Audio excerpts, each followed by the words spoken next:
Justice Barrett? Justice Jackson? So I have a couple questions. One is I'm just trying to get a clear answer on whether or not your client is going to come back and attempt to suggest that the guardrails that would still exist will no longer exist in the future. What do I mean by that? In McCutcheon, your clients filed a brief saying that the sky wouldn't fall if the court struck down aggregate limits because we still have coordinated expenditure limits. And now here we are today with your client saying no more coordinated expenditure limits. And so I'm wondering if, and I think others have sort of raised that concern as well, we're going to be back here with the other kinds of limits, with you making the same kinds of arguments. Well, Your Honor, I think different limits are on stronger footing than others. I am not going to say that my clients are not going to come back and try to challenge other limitations. I think it's well known that we have discomfort with different parts of the campaign finance laws. I understand, but what I am saying is that that's not what we're challenging here. I appreciate that, but how can your argument be today that these limits can fall and it will be okay because the other limits exist if you can't make a representation that we're still going to have those other limits? I mean, we're trying to prevent the kind of circumvention that would indicate or allow for quid pro quo corruption. I think everybody's in agreement on that. And to the extent that you say these kinds of limits aren't going to be a problem to get rid of them, that's because these other guardrails exist, right? I think I can do that in two ways. The first is just through a very straightforward application of McCutcheon. I think you can just march through the analysis of McCutcheon, do nothing further, and say that this is incompatible with McCutcheon. But McCutcheon was aggregate bans that functioned as expenditure limits, right? McCutcheon was a different set of circumstances. Well, actually, McCutcheon was a true contribution limit, and that's why I actually think this is an easier case than McCutcheon and an easier case than Cruz. They're concerned about the dominoes falling forward. To me, this is an example of the domino falling backward. I just don't see how this can stand alongside of McCutcheon. The second point that I would make, though, is I could eliminate the base limit issue that Justice Kavanaugh and I were just talking about, and I'll say, look, I'll put that to the side. I'm perfectly happy to rely on the fact that the would-be briber has to assume that the party is going to do his bidding as part of the bribery scheme here, that the earmarking rule is going to kick in, that the disclosure requirements are going to kick in, that the federal bribery laws are going to kick in. I think that those four prophylaxes would be fully sufficient, right, but I guess my argument is if we didn't have those other things, would you be making the same argument?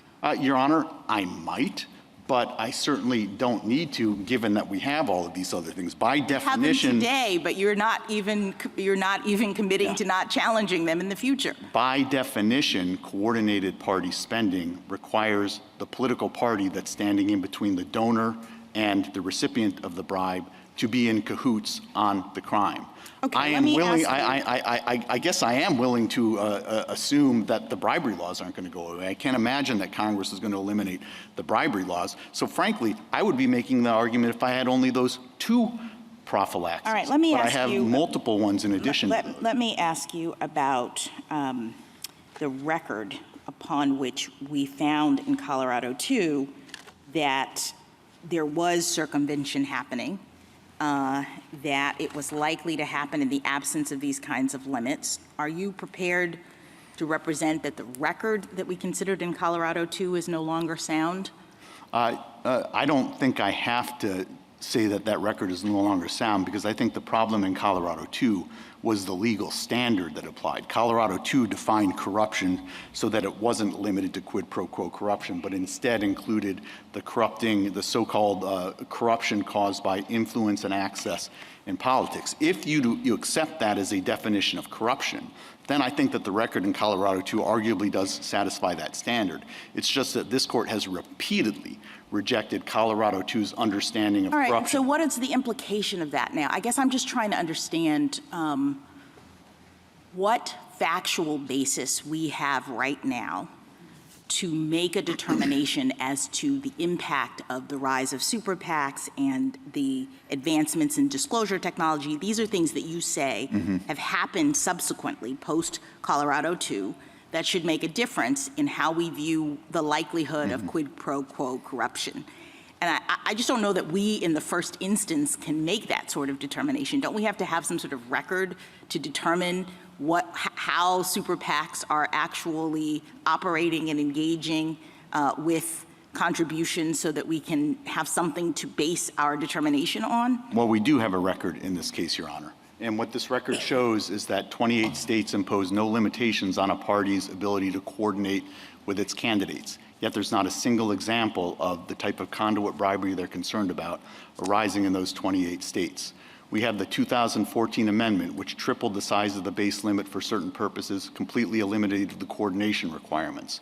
No example of a single instance of quid pro quo conduit bribery in that context. We've got existing law, which allows $44,000 contributions to the party, which can be coordinated in amounts ranging from $60,000 to $4 million, depending on the race. Again, zero example of the type of conduit bribery that And Justice Sotomayor says that's because Colorado 2 exists. Your Honor, That's because we have a law. Colorado 2 doesn't apply in the 28 states that impose no limits. It doesn't apply with respect to the 2014 amendment. All right, I'll have Mr.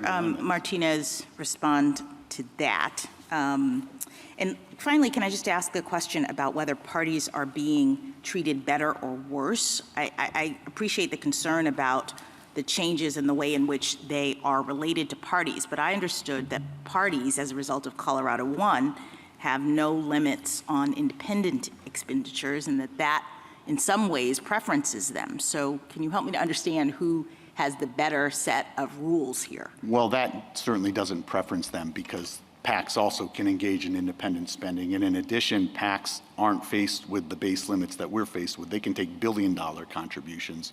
We can take a $44,000 contribution. So to me, the real difference, though, between other private entities and the political parties is the theory of corruption. And your answer to Justice Kagan with respect to why, if we agree with you, this isn't going to be limited to parties, why is this going to be limited to parties? What was the answer to that? And that's what I was just getting at. It's the theory of corruption. The concern with a lot of private entities, individuals, super PACs, is that they are going to directly bribe the candidate. They're going to go to the candidate and say, I will spend $100,000 on your behalf, $1 million, $10 million, if you do my bidding. But parties don't have that same concern. That's not even their theory. Nobody is asserting that a party is bribing its candidates when the DNC goes to Senate. No, in both cases, the theory is that the donor is using either a party or a PAC, this is the theory, to effectuate this quid pro quo. So why would it make a difference that a donor who wants to do that is going through a PAC versus a party? I don't think that's necessarily the theory for PACs. I think the AFL-CIO's PAC, the Amazon.com PAC, no, I mean, corporate in PAC. my hypothetical, if the donor is trying to bribe the candidate, and because of the contribution limits on direct contributions, it says, I'm going to do this through a conduit scheme, I'm just trying to understand the difference between giving money to a party and having it funneled to the candidate that way versus giving money to a PAC. Is there a difference between the two? Well, yes, I do think there's a difference. What is it? There are a couple of differences. The first is that in the private context, you often do have a unity of interest between the donor and the PAC.